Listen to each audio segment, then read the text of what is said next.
Paz a todos. Abram comigo a palavra do Senhor. 1 Pedro, capítulo 3, a partir do verso 12, verso 13.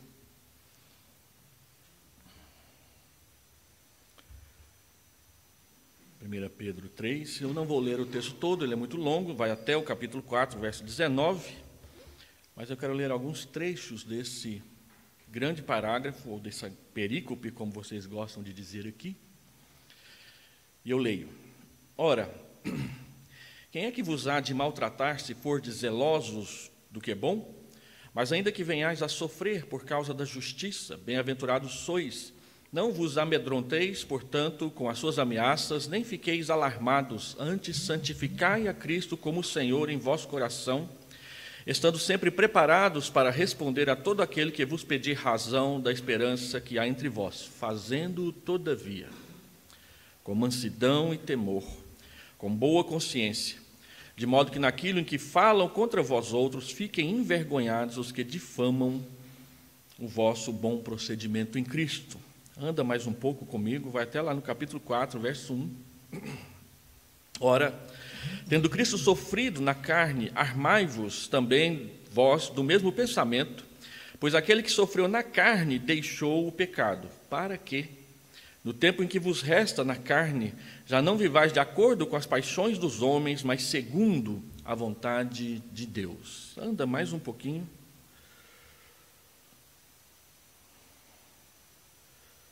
Verso de número 12. Amados, não estranheis o fogo ardente que surge no meio de vós, destinado a provar-vos, como se alguma coisa extraordinária estivesse acontecendo. Pelo contrário, alegrai-vos na medida em que sois coparticipantes do sofrimento de Cristo, para que também, na revelação de sua glória, vos alegreis exultando. Vamos orar ao Senhor, pedir que a sua palavra nos abençoe nessa manhã. Pai, nós lemos a tua palavra e queremos, Senhor Deus, nos unir a todas aquelas outras exposições que foram feitas antes nessa carta de 1 Pedro, para que o louvor do teu nome, o reconhecimento da tua palavra e a submissão a ela seja a nossa característica para a nossa santificação. Abençoa cada um que está aqui, abençoa aqueles que nos acompanham pela internet, que a graça do Senhor fale a nós pela tua palavra, em nome de Jesus. Amém. A primeira epístola de Pedro responde uma das perguntas mais feitas em momentos de crise por nós, que é a pergunta: por que sofremos?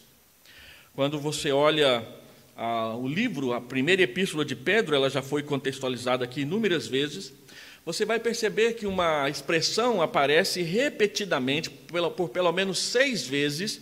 Pedro trata a respeito do sofrimento, ajudando-nos a entender por que sofremos. Lá no capítulo 1, versículo 6, versículo 7, Pedro vai dizer que os sofrimentos testam, fortalecem e purificam a fé dos cristãos.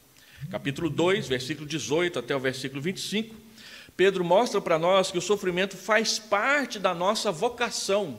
Se você quer ser pastor e não considera o sofrimento como parte da sua vocação, você está frequentando a escola errada.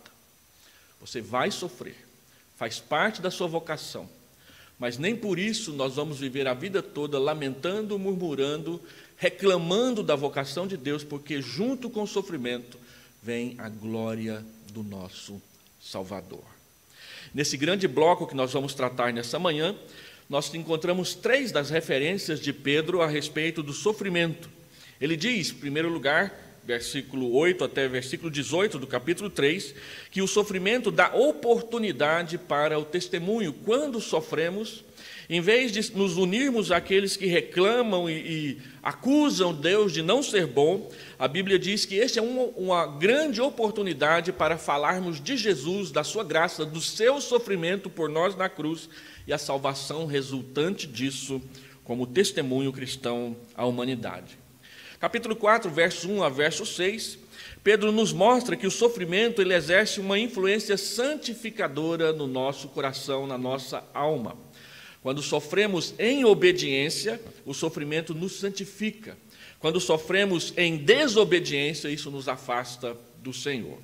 capítulo 4, verso 12 até o versículo 19, Pedro vai nos ensinar que o sofrimento nos dá o privilégio de participar dos sofrimentos de Cristo, com o objetivo de, no final, participarmos também da sua glória. Quando ele voltar entre as nuvens com poder e muita glória, ele virá para nós.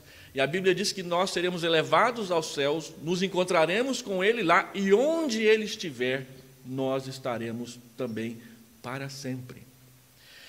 E, finalmente, capítulo 5, verso 10 e verso 11, que é o nosso tema da exposição da semana que vem, Pedro vai nos ensinar, então, que o sofrimento é o caminho da glória. Quem quer conhecer a glória de Deus, conhecerá também o sofrimento, porque o Cristo de Deus sofreu por nós, e ele é o nosso modelo.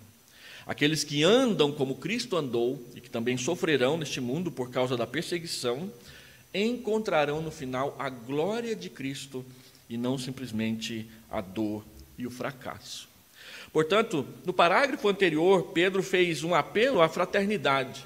Sejam fraternos, amem-se ardentemente, amem-se com muito apego. E nos 2 parágrafos ele afirma que os cristãos devem praticar o que é bom, versículo 6 e versículo 11. E ele continua neste mesmo tom ao tratar do problema de sermos maltratados, mesmo quando nós fazemos o que é bom, conforme está escrito aqui no versículo 17. Nessa manhã, continuando a série expositiva sobre 1 Pedro aqui no seminário, eu gostaria de tratar da relação entre o sofrimento, o bom testemunho e a santificação. E Pedro nos dá, como nós já mencionamos, 3 ensinamentos importantes e fundamentais sobre isso. Primeiro, ele diz nos versos 8 até o verso 18, que o sofrimento nos dá a oportunidade para o testemunho. O sofrimento que acontece por causa da justiça, diz o versículo 13 e o versículo 14, ele é bem-aventurado. Observe que Pedro não está falando de qualquer sofrimento, por causa, por exemplo, de coisas erradas que fazemos, atos pecaminosos e más escolhas, mas quando nós sofremos por causa da justiça, por termos um procedimento que é correto na presença de Deus e também na presença dos homens. E ao falar sobre a bem-aventurança do sofrimento, Pedro nos dá 3 ensinamentos aqui. O primeiro deles é que os cristãos devem nutrir um apaixonado amor pelo bem. Você deve amar o bem e odiar o mal, assim como Deus faz. Por isso ele diz, sejam zelosos do bem. Não permitam a presença do descuido. Somente quando nos apaixonarmos pelo bem, é que o mal perderá a sua fascinação e o seu poder sedutor sobre nós. Às vezes nós vemos na televisão a atitude de algumas pessoas, especialmente os atuais políticos do Brasil, e o que a gente percebe é que parece que eles amam o mal e chamam o mal de bem. Nada diferente daquilo que a Escritura diz que nos últimos dias aconteceria com os homens. Eles vão chamar o mal de bem e vão chamar o bem de mal, por causa da fascinação que eles têm pelas facilidades do mal. Pedro ensina ainda que Deus abençoa quem sofre injustamente por causa da sua fé nele. Quando você sofre injustamente, você pode ter certeza e segurança de que a bênção de Deus está com você e não com aquele que impetra o sofrimento sobre você. Por que isso? Primeiro, por causa da queda no pecado. Nós sofremos porque somos pecadores. Segundo, por causa dos pecados que nós cometemos. Nós sofremos punição pelos nossos pecados. Mas terceiro, por causa da fé em Cristo, nós sofremos perseguição. No primeiro e no terceiro casos, nós podemos contar com a bênção de Deus na forma da bem-aventurança, porque Deus sabe que somos pecadores, e Deus sabe que somos fracos, mas Ele está nos conduzindo para a sua glória. Por que é assim?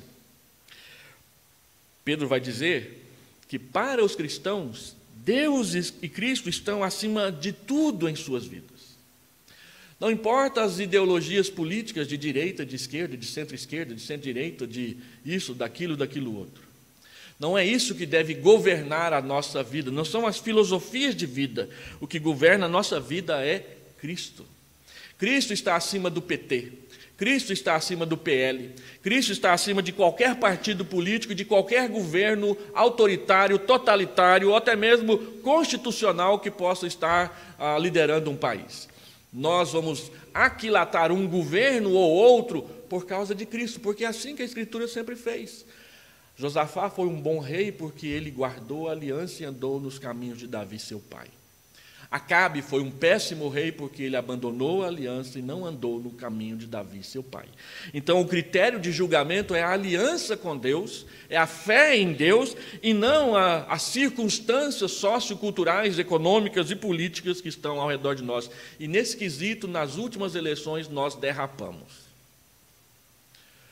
Muitos sofreram por causa de brigas ideológicas e não por causa de Cristo, o Senhor. E até hoje estão com raiva uns dos outros por causa disso. Enquanto que Cristo nos deu o ministério da reconciliação e não da profanação. Assim, para nós cristãos, Deus e Cristo estão acima de tudo. A nossa relação com Deus, a nossa relação com Cristo é o valor supremo das nossas vidas. Ninguém pode nos tirar das mãos de Cristo, e isso nos permite ter alegria mesmo atravessando o sofrimento. Pedro então diz: não tenha medo, nem fique alarmado com as ameaças daqueles que odeiam Deus e odeiam você porque você ama a Deus. Ter medo é querer fugir e se esconder. Ficar alarmado é perder a tranquilidade, duas atitudes que colocam em dúvida a nossa lealdade a Cristo. Então, observe no texto que estes sofrem por causa da justiça.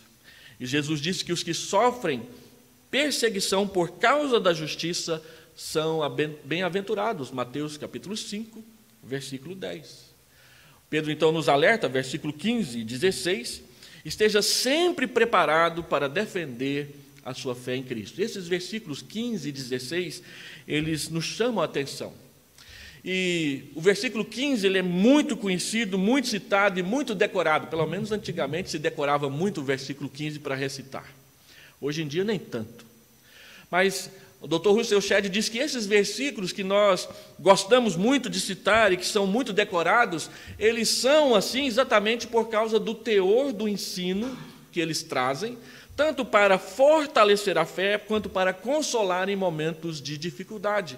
E o versículo 15 é um desses textos que falam para nós estarmos preparados sempre para responder a respeito da nossa fé. Nós nunca prestamos atenção no versículo seguinte: todavia façam isso com mansidão, não esbravejando, com sarcasmo, com ironia, com xingamento, com nomes feios, como o Facebook, o Instagram e os outras mídias sociais têm demonstrado a derrapagem de muitos cristãos, seminaristas, pastores, líderes, liderança eclesiástica, usando dos artifícios do mundo na sua argumentação e não as recomendações da palavra de Deus. Mas o que Pedro diz aqui no verso 15 e 16? Ele diz que nós devemos estar preparados sempre. E a palavra estar preparado é ter tudo à mão, ter a ferramenta perto, ter o que você precisa para usar ali, fácil de pegar.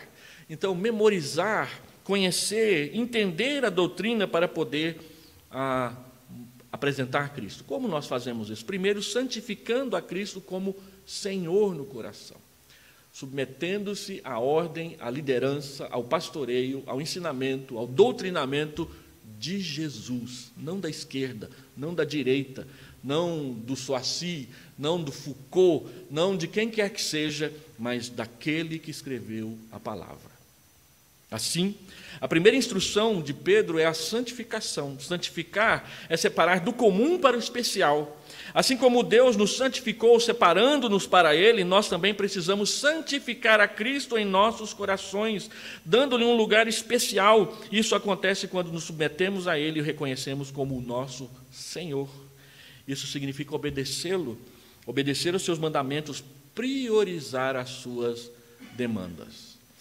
E nós que estamos nos preparando para o pastoreio, precisamos aprender a priorizar as demandas de Deus e não as nossas. Porque se priorizarmos as nossas, vamos fracassar. Eu tenho acompanhado vários alunos, ex-alunos nossos daqui do seminário, que vão para o campo cheio de sonhos, de ideias, como se soubessem como que a roda funciona, porque foi eles que inventaram. E chegam lá, na primeira reunião do conselho, se quebram. Tem uns que nem pelo presbitério passam. e depois ficam frustrados e dizendo que os presbíteros não têm visão, que as igrejas não sabem cuidar. Não é bem assim. O que você priorizou? O chamado de Deus ou as suas ideias?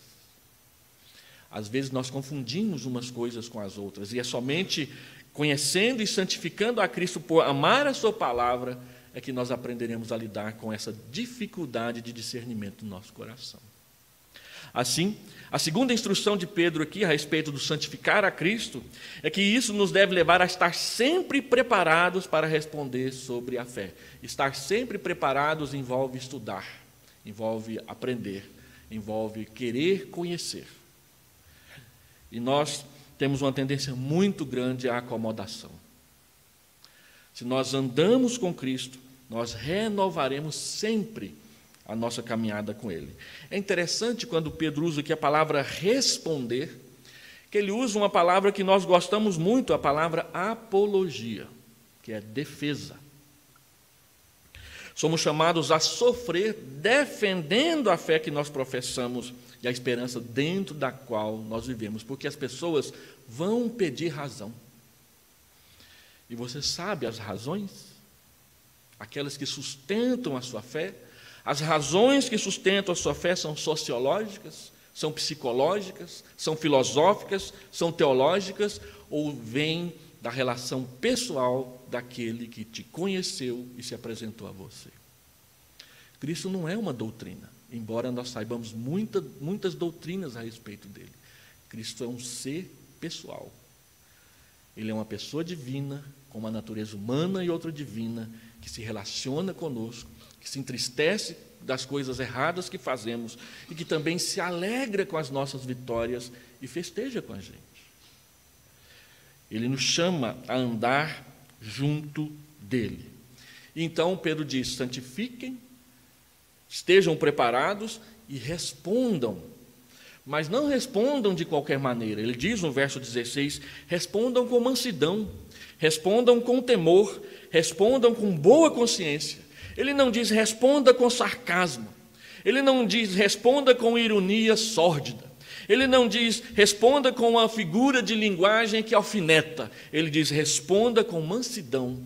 E mansidão não é aquele espírito degladiador de luta, mas é exatamente aquele espírito que confia naquele que nos defende, como Moisés, quando a sua própria irmã chegou para ele lá em Números e disse: por que só você que tem autoridade e eu não? Não fui eu que vigiei você lá no carriçal? Não fui eu que falei com a princesa egípcia a respeito de arrumar alguém para cuidar de você? Então eu tenho tanto direito a mandar quanto você tem. E a Bíblia diz: o homem Moisés era muito manso. Em vez de ralhar com a sua irmã, quem ele respeitava muito, ele entregou para Deus. Deus, administra isso aí, por favor. E Miriam ficou leprosa 1 semana por causa desse deslize. Mas foi Deus quem defendeu Moisés. Não foi ele mesmo. Não foi ninguém do povo, não foi um partido. A Bíblia diz que Deus anda conosco e é melhor estar com Ele do que estar com qualquer um outro. A cena mais brilhante daquela série de Nárnia, o Príncipe Caspian, é quando tem a batalha contra os calormanos. E eles então batem em retirada e tem uma ponte. Aí aquele monte de cavalo preto, espanhol, da Andaluzia, chega lá e C.S. Lewis escolheu bem o que representaria os calormanos, eram os espanhóis. E ele olhou lá na frente e ele viu a Lúcia. E ela veio, tímida, pequena, adolescente, e puxou aquela faquinha dela assim. Não foi nem assim, foi assim. E o general olhou aquilo e disse: passe por cima. E olhou de novo, então Aslan chegou. E ele disse: estou de cavalo, eu passo por cima. E quando ele trotou em direção à Lúcia, Aslan rugiu. E aí o rio veio em socorro de Lúcia. E o exército foi derrotado pelo rio. Quando Lutero atravessava a praça em direção à porta de Wittenberg, diz um historiador que um dos seus amigos, lendo ali as 95 teses, disse: mas se você fizer isso aqui que você está querendo, você vai ficar contra o mundo. E ele diz: é melhor estar do lado de Deus e contra o mundo do que estar do lado do mundo contra Deus. Respondendo com mansidão, com temor e com boa consciência. Essa é a terceira instrução de Pedro. Nossas respostas não mal educadas, jocosas, irônicas, preconceituosas, presunçosas. Deus diz: livre-se desse tipo de linguagem.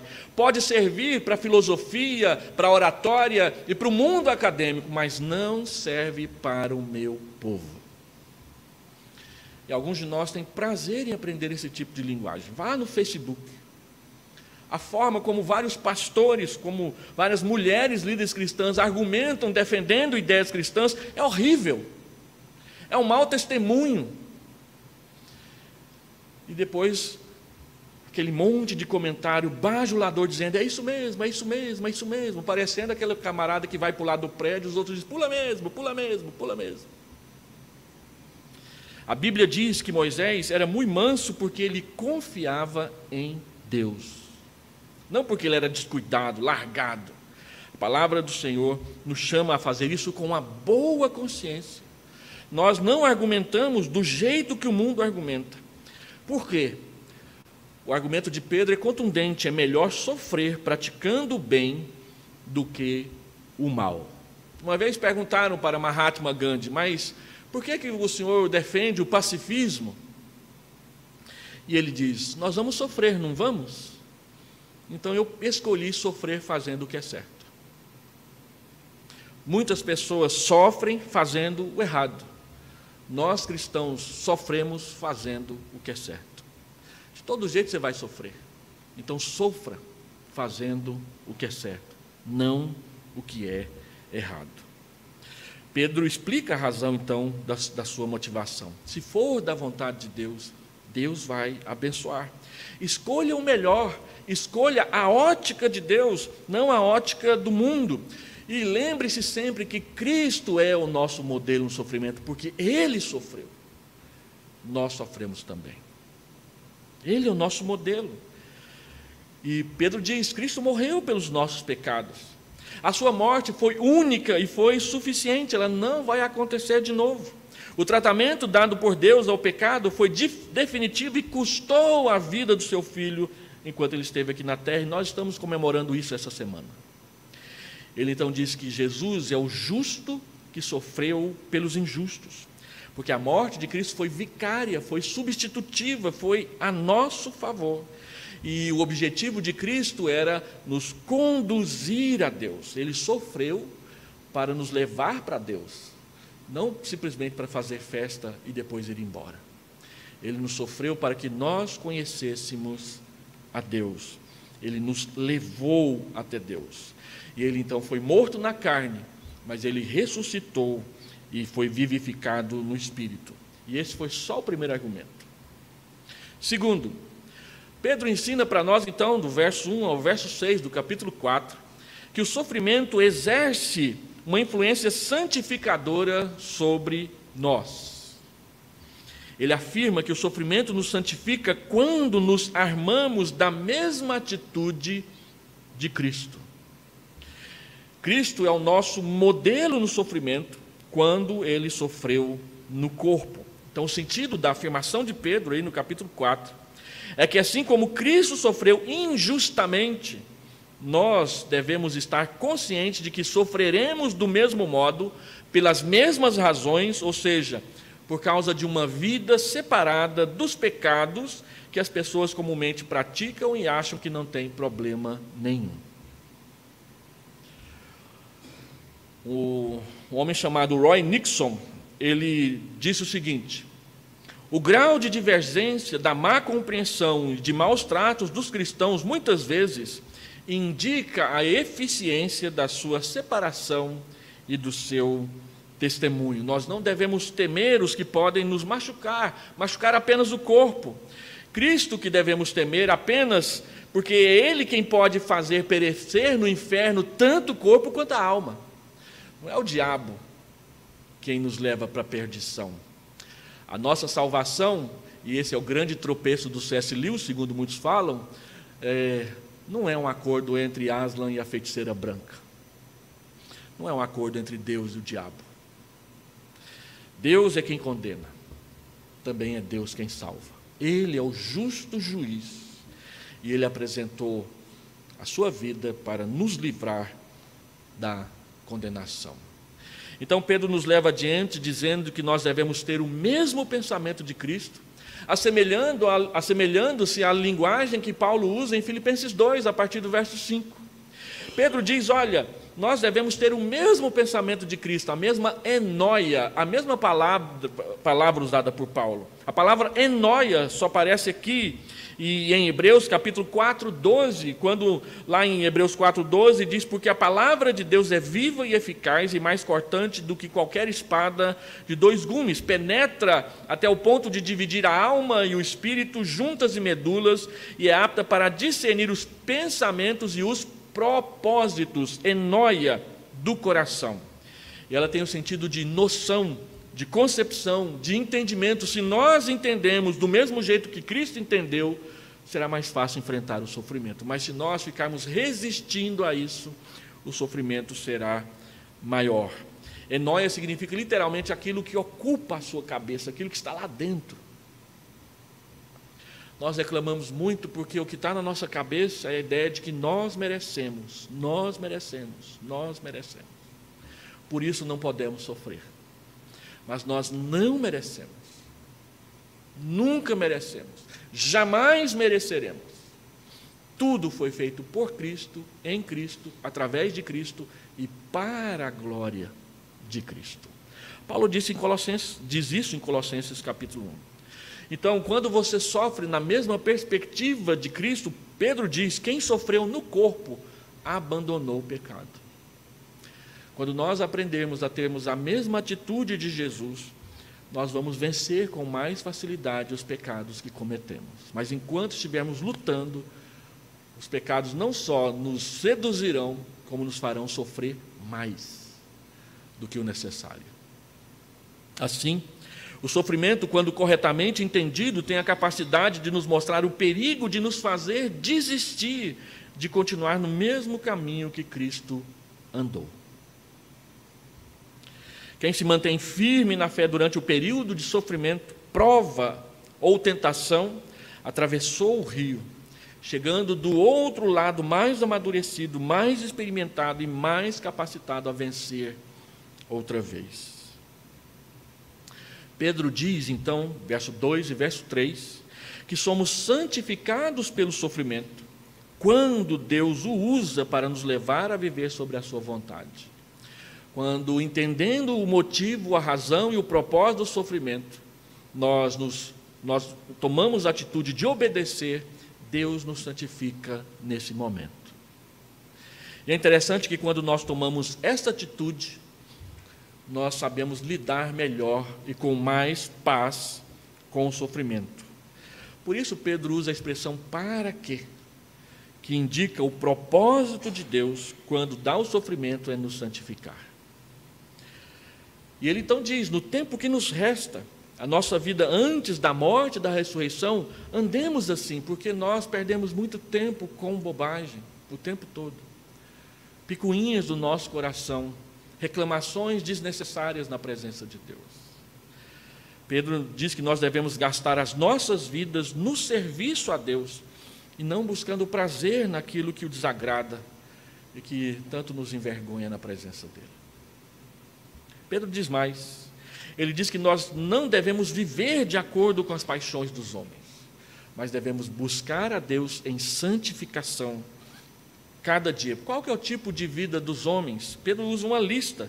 Ele fala dissolução, luxúria, licenciosidade, lascívia, imprudência, desaforo, coisas relacionadas à pornografia, por exemplo, à concupiscência, aquele anelo, aquele desejo incontrolável pelo pecado, borracheiras, a palavra potos, beber e farrear, as duas coisas juntas, orgias, festas noturnas para ficar acordado até tarde, noitadas, e é absurdo como às vezes eu vejo pastores cristãos falando, nós nas nossas noitadas com a mocidade, cantando música sertaneja até 4 horas da manhã, esquecendo que tem vizinho, que tem filho pequeno e que quer dormir. Como o mundo faz? E aí a gente justifica, já que o mundo faz e nos mantém acordados, nós vamos fazer também para mantê-los acordados. Olha que coisa esquisita. O que nós reclamamos deles, vamos fazer para eles. E depois chamamos isso de bom testemunho. Bebedices. E ele fala de detestáveis idolatrias. Não, nós devemos viver segundo a vontade de Deus. Qual é a vontade de Deus? É a grande pergunta da nossa santificação. E Paulo responde em 1 Tessalonicenses, capítulo 4, versículo 8, a vontade de Deus é a vossa santificação. O que Paulo quer dizer? Que qualquer coisa que você fizer que te afasta de Deus, não é a vontade de Deus para a sua vida. Qualquer coisa que você faz que te traz para mais perto de Deus, é vontade de Deus para a sua vida. Mas nós queremos que Deus fale exatamente, Senhor, beber 51 às 6 horas da tarde é pecado, mas às 3 da tarde não. É isso que a gente quer. Só que Deus não vai fazer assim, Ele te dá princípios. E você os aplica a cada momento na sua vida. Então, beber 51, 3 horas da tarde é tão pecaminoso quanto beber às 6. Beber sozinho em casa é tão pecaminoso quanto beber no bar.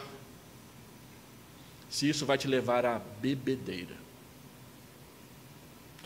Então, Pedro vai dizer, continuando no texto, que verso 4 a verso 6, que nós somos santificados pelo sofrimento quando Deus nos livra do seu julgamento por não seguirmos os pecados da maioria.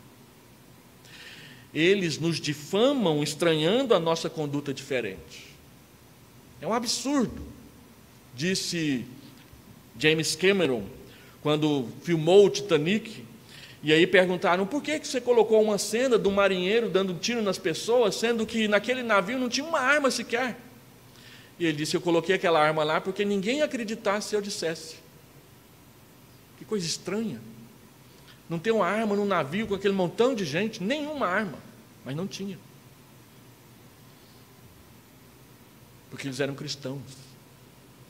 Mas o mundo moderno não acredita nisso. Não é possível viver sem armas.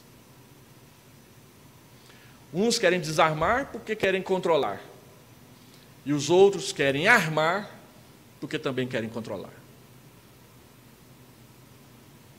Nós somos santificados quando as pessoas percebem o nosso comportamento diferente e acham estranho. Mas agrada a Deus. O mundo acha estranho a santificação. Eu assisti recentemente um programa, Globo Repórter, sobre a Suíça. E aí eles acharam lá um casal de brasileiros e perguntaram para eles qual a diferença de morar na Suíça e morar no Brasil. Porque lá na Suíça eles mostraram, eles colocam uma banca de jornal, está lá o preço do jornal, você pega o jornal, coloca o dinheiro e vai embora. Aqui no Brasil, se você fizer isso, ele leva a banca e você tem um prejuízo. E aí eles perguntaram, qual que é a diferença? Eu disse, não, aqui é tudo sem graça, tudo certinho, tudo honesto. As pessoas pagam. Aí eu fiquei perguntando, então por que eles moram lá e não aqui? Nós achamos o certo sem graça, mas nós preferimos o certo. Não é porque é sem graça, é porque é bom. Funciona, abençoa, ajuda. Mas nós, brasileiros, achamos que tem que ter uma pitada de pimenta no meio para estragar tudo. Então, nós não devemos concorrer com eles, ir no mesmo caminho, mas viver para Deus, porque eles vivem em excesso de devassidão. As pessoas do mundo não conseguem entender uma vida que não seja pela busca imediata da felicidade. Eu tenho que ser feliz, eu tenho que ser feliz. Freud dizia que as pessoas são movidas apenas por duas coisas, prazer e poder. Toda a sua psicologia é baseada nessa constatação. Mas Tiago já tinha dito lá no capítulo 4, versículo 1 a 10, que é a busca pelo prazer e pelo poder que causam as guerras, que causam as opressões entre os homens. E é isso que faz com que nós nos tornamos soberbos e então não candidatos à graça de Deus, porque a graça é para os humildes e não para os soberbos. Deus resiste aos soberbos, mas aos humildes Ele é gracioso. Tiago 4, 1 a 10. Os que ignoram a vontade de Deus, Pedro escreve com todas as letras aqui, serão julgados por ele. Todos prestarão contas, e somente a Deus compete, e somente ele é competente para julgar. Deus é o verdadeiro e o único justo juiz. Para este fim, diz Pedro, o evangelho foi pregado. Pregado inclusive aos mortos, capítulo 3, versículo 19 e 22, ainda bem que não é nosso propósito tratar desse texto, eu não estou fazendo o 4º ano, tendo que pregar sermão doutrinário em texto difícil, vocês se viram com o pastor Saulo depois, numa outra oportunidade. Mas eu tenho um sermão sobre isso no meu canal, você pode assistir depois. Resumindo, Pedro diz que essa questão de Jesus ir lá pregar os espíritos em prisão, 19 a 22, nos ensina 4 verdades básicas que nós não podemos perder. Primeiro, Cristo morreu e ressuscitou. Em vez de a gente ficar só pensando nos espíritos em prisão, vamos pensar em Cristo. Ele morreu e ressuscitou. Ele proclamou publicamente a sua vitória. Cristo instituiu também o batismo, conforme Pedro diz no verso 20 e 21. Cristo ascendeu ao céu e Cristo está assentado à direita de Deus. Tudo o que ele fez foi para cumprir a vontade de Deus, completá-la e apresentá-la a nós no Evangelho. Então, em terceiro lugar e último, o sofrimento nos dá o privilégio de participar dos sofrimentos de Cristo e assim também, como objetivo disso, participar da sua glória. Capítulo 4, verso 12 a 19. Pedro traz uma afirmação que deve fazer a gente pensar. Ele diz, olha, não devemos estranhar o sofrimento. A palavra estranhar, usada por Pedro aí no texto, receber como um convidado, receber com hospitalidade, alojar, hospedar. Não estranhar é ser hospitaleiro. Então, quando o sofrimento bater a porta, em vez de a gente ficar ralhando com Deus, dizendo, por que eu estou sofrendo? Qual foi o pecado que eu cometi? Quem foi que me levou a essa situação? A Bíblia diz, abra a porta. O sofrimento não é um inimigo, não é aquele ser chamado morte, que anda carregando uma gadanha muito grande do seu lado. Não, quando o sofrimento bater a sua porta com a gadanha na mão, abra a porta e diz, entra, eu vou te servir um café. E na minha vida pastoral eu tenho conhecido algumas pessoas que fazem assim. Eu fui pastor de uma senhora chamada Eunice. Ela era metodista, mas a nossa igreja ficava mais perto da casa dela, ela já estava idosa, então ela ia lá na nossa igreja. E foi durante 6 anos. Enquanto eu fui pastor naquela igreja. No meio do caminho, Dona Eunice era uma pessoa fabulosa. Ela tinha uma filosofia, aprenda e deixe do lado, porque qualquer hora você vai usar. Então ela aprendeu a fazer cada coisa lindas, pintar porcelana. Ela tinha aprendido, no final da sua vida, a fazer fotografias com linhas. Ela mandava para uma empresa lá em Curitiba, eles mandavam todos os pedaços das linhas, da cor da fotografia, e ela tecia num quadro a fotografia com linhas. Você olhava de 3 metros de distância, era uma fotografia. Você sabia que era algo costurado quando você passava a mão. Foi a última coisa que ela fez na vida, ela fez uma fotografia dos filhos, dos netos e do marido, desse jeito. E aí um dia ela acordou com uma tosse seca. Foi ao médico e descobriu que ela tinha um câncer num lugar difícil de operar entre o coração e o pulmão. E então todo mundo começou a arrancar os cabelos, ela tinha 72 anos de idade. Nossa, precisamos fazer um tratamento disso, um tratamento daquilo, um tratamento alternativo nos Estados Unidos, um outro na França, não sei aonde, na Inglaterra. Ela disse, não, eu não preciso de mais nada. Eu me casei com um homem crente, fiel. Eu tive 3 filhos maravilhosos, um deles é pastor. Meus netos me amam, e eu gosto da minha igreja. Tudo o que eu quis fazer, eu fiz. Deixa eu voltar para casa. Me dê somente um remédio para eu não sentir dor. Os médicos disseram, dessa forma, só vai viver 3 meses.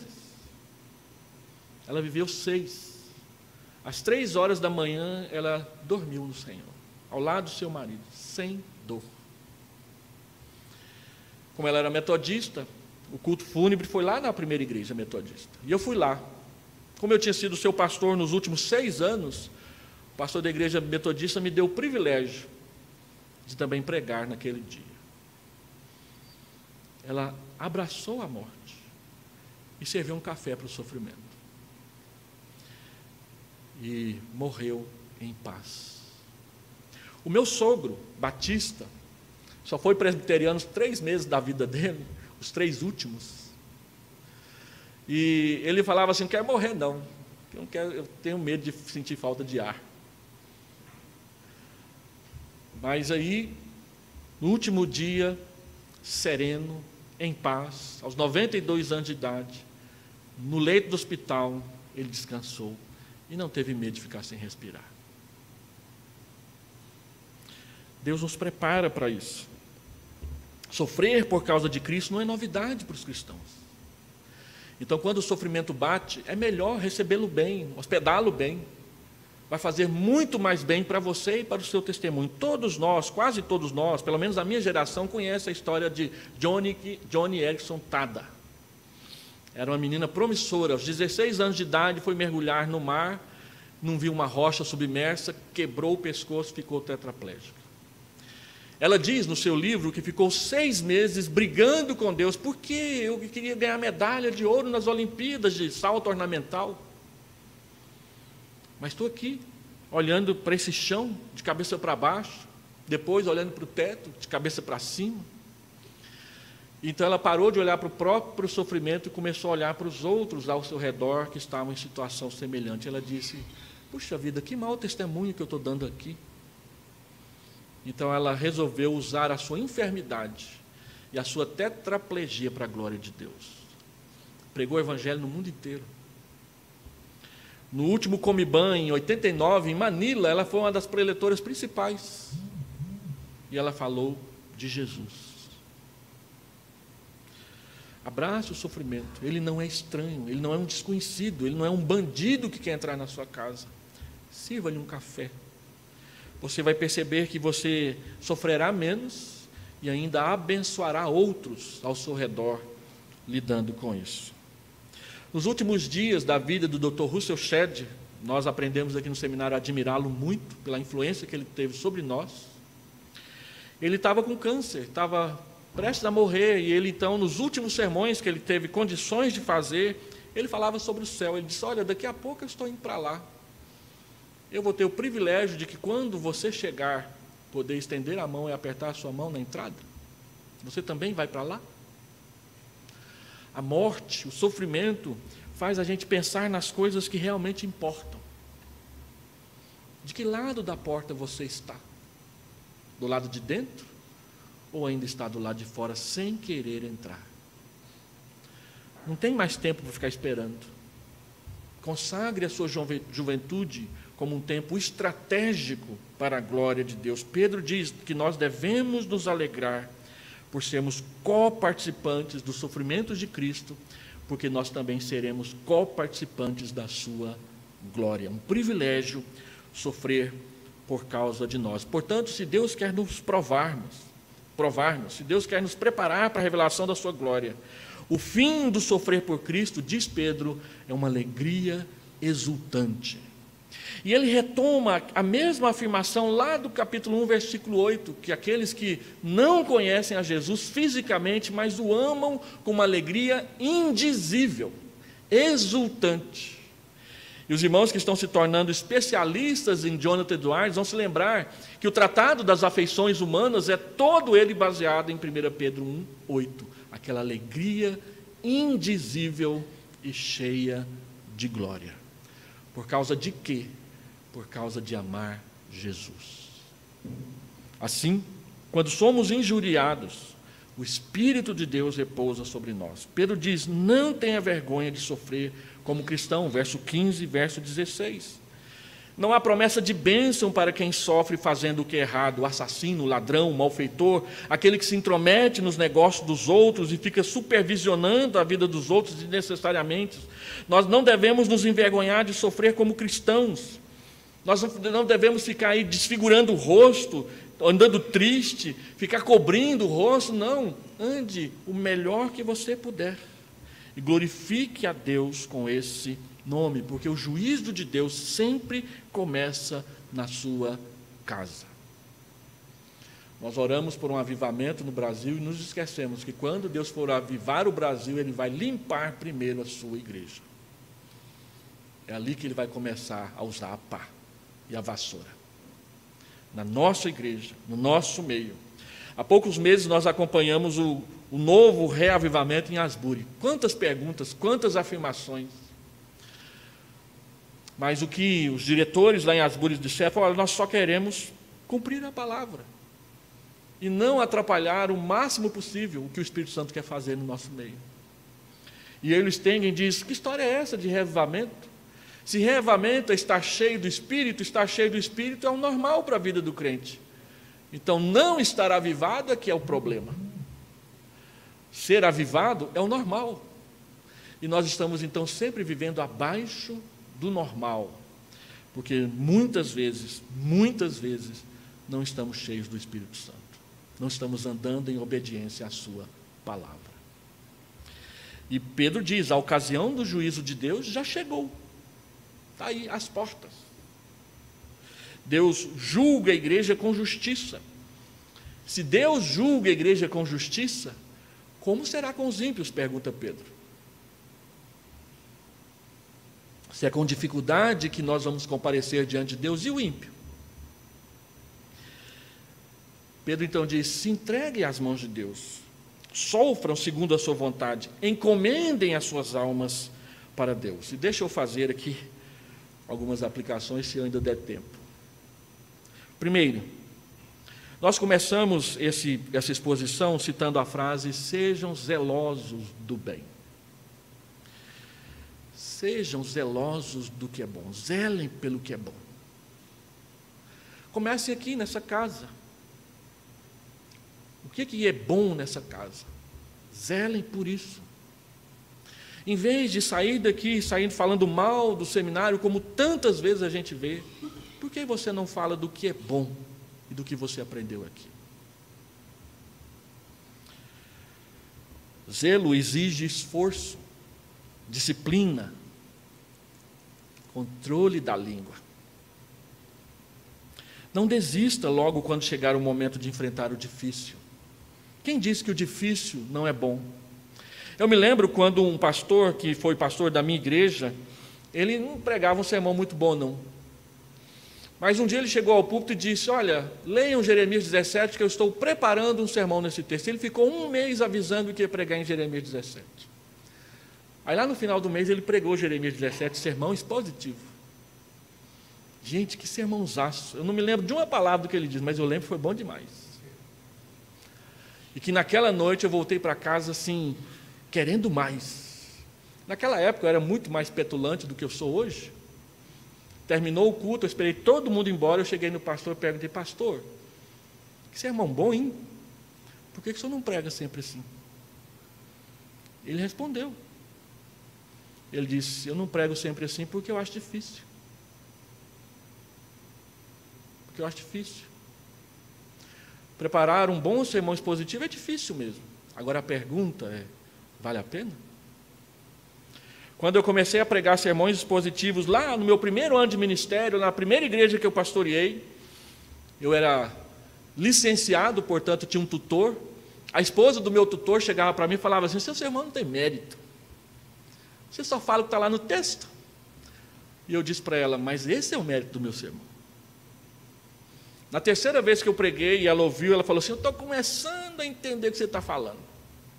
Hoje ela é minha amiga de Facebook, Instagram e tudo mais. Tudo que eu posto, ela posta no dela. Até passa dos limites, tem hora. Mas ela viu que o mérito não é a gente. O mérito é a palavra. E quando a gente fala a palavra e ela fica, ela muda a vida das pessoas ao nosso redor. E João diz, eu não tenho maior alegria do que esta, de saber que os meus filhos andam na verdade, andam com Jesus e andam na palavra. Então, você vai enfrentar algo chamado ministério. O ministério tem lá o seu glamour, mas é difícil. E nem tudo que é difícil é ruim. Na verdade, a maioria das coisas que são difíceis são boas e valem a pena e deixam frutos. E os frutos são bons e agradáveis. Então, seja zeloso do que é bom. Segundo, entenda. E é importante que você entenda isso muito bem. Deus usa o sofrimento como uma ferramenta para nos santificar. Aceite isso e aprenda. Guarde isso no seu coração. Medite nessas coisas. Quando o sofrimento bater, reconheça rápido. Um ex-aluno aqui do seminário, um grande pastor que eu admiro muito lá no Mato Grosso, ele disse que uma vez ele teve uma encrenca com o conselho. Foi mal avaliado no final do ano, na mesma semana brigou com a esposa e descobriu uma enfermidade no filho que ia custar caro a cirurgia para fazer, então ele ficou desolado. Aí um dia, quando todo mundo saiu de casa e ele ficou sozinho, ele encostou as costas na parede, sentou no chão e falou assim: Deus, parece que o Senhor me abandonou. E na hora em que ele falou isso em voz alta, a campainha tocou. Plim, blão. Ele abriu a porta. Tinha um irmão segurando um bolo desse tamanho. Ô pastor, a minha esposa fez 2 bolos, mas é muita coisa para nós, eu vim compartilhar com vocês. Ele disse que no mesmo momento ele olhou para cima e falou assim: Deus, eu entendi. Entenda. Preste atenção. Aprenda. Deus usará o sofrimento para te santificar. Abra os olhos para que quando acontecer, você abra a porta e dê um café para o sofrimento. Vai valer a pena. E por último, e não menos importante, jamais tenha vergonha de Cristo, porque Ele jamais terá vergonha de você enquanto você for fiel a Ele.